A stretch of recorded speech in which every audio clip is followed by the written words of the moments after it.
Hey everybody, welcome to Always Bored Never Boring, and my final video of 2022. We are rushing headlong into a weekend of celebrations as New Year's Eve closes in, so as I'm sure most people have something better to do than listen to me, I'm keeping this one brief.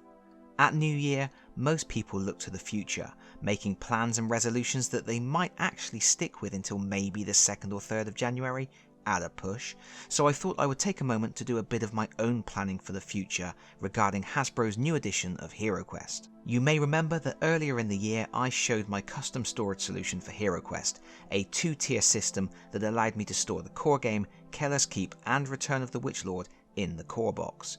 And just because every time I show this system I get comments regarding how messy the storage is for the miniatures, I will reiterate.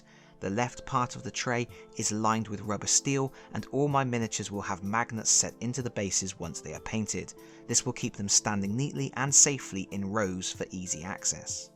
Anyway, when Frozen Horror came along I still had plenty of room left in my storage system to fit that in as well, but we were reaching critical mass. Any more expansions and I was going to need to come up with something else. Well, as I have pre-orders outstanding on Mage of the Mirror and the Rogue Heir of Elathorn, Actually, quick aside, I've been having really bad luck with the character pack expansions for HeroQuest. I missed out on the Guardian Knight, I had a pre-order with a company who claimed they had stock, but really they didn't, and I have been waiting on the Rogue Heir for months. I had pre-orders with 2 different companies, both of which are yanking my crank, claiming they have stock, yet somehow being unable to dispatch said stock because it's in a different warehouse. Hopefully, at some point, one of those companies might actually send me something. Grumbling aside, I know I have more HeroQuest content incoming, hopefully relatively soon, so I have decided to get a head start by rearranging my current storage system. Here's what I've decided to do. The core game, Keller's Keep and Return of the Witchlord will remain in the core box. These 3 products represent the original triumvirate. That's the OG system that I grew up with and which uses all of the original miniatures and furniture. With those 3 products in the core box, I still have plenty of room for additional stuff. I'm going to use that room for 2 things.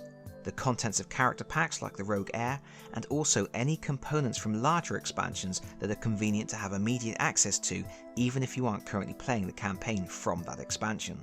For example, the female barbarian miniature from Frozen Horror will go into the core box because I will be using that in lots of games, while the Frozen Horror monsters and furniture from the Mage of the Mirror expansion, which are thematically linked to a particular campaign, will go into alternative storage solutions. And the alternative storage solution I have come up with is making custom dividers for the original retail boxes. Here we have what I came up with for the Frozen Horror. As you can see, I first removed the plastic inserts from the box and then I have used 3mm foam core to add 5 different dividers. First I made section 1 in the top right corner for housing the miniatures. As with my core box, this section is lined with rubber steel, so once I have painted my miniatures I can add some magnets to the bases for safe storage. The dimensions of the rubber steel are 127mm by 154mm, and the sheet was self-adhesive so it's firmly secured to the bottom of the box.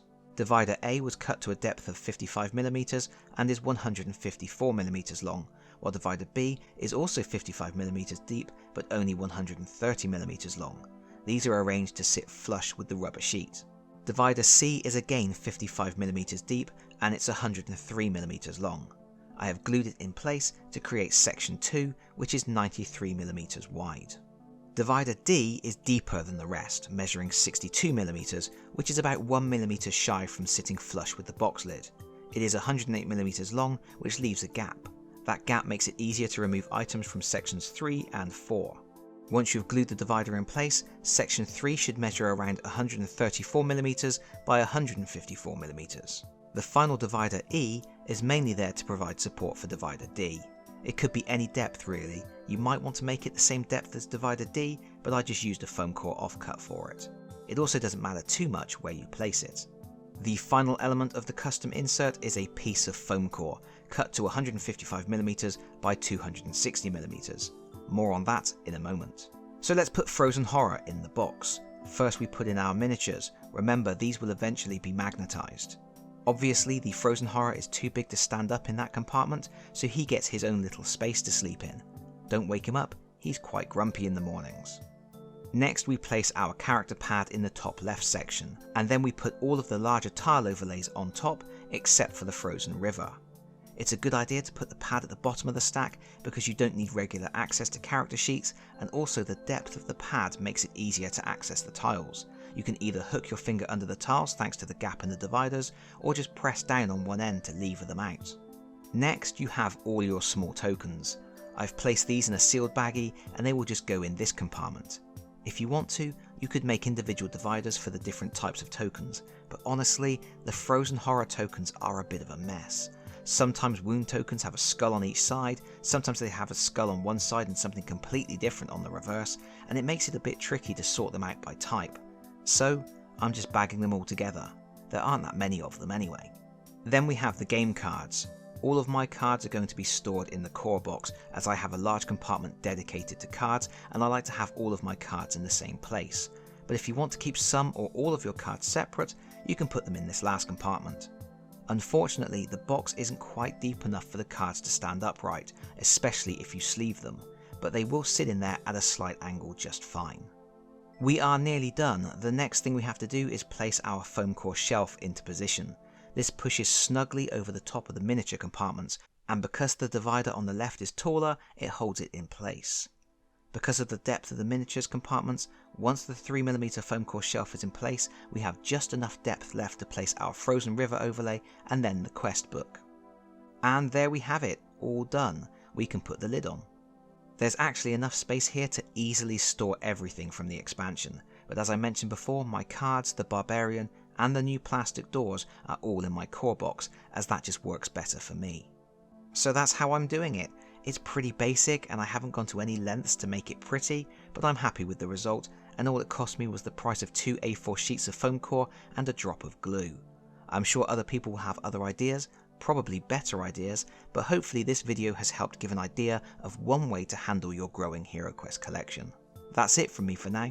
Thank you so much for watching. If you've enjoyed the video, please consider pressing the like button. If you really enjoyed the video, please consider subscribing if you don't already do so, and hopefully I will see you very soon. Happy New Year everybody. Bye bye.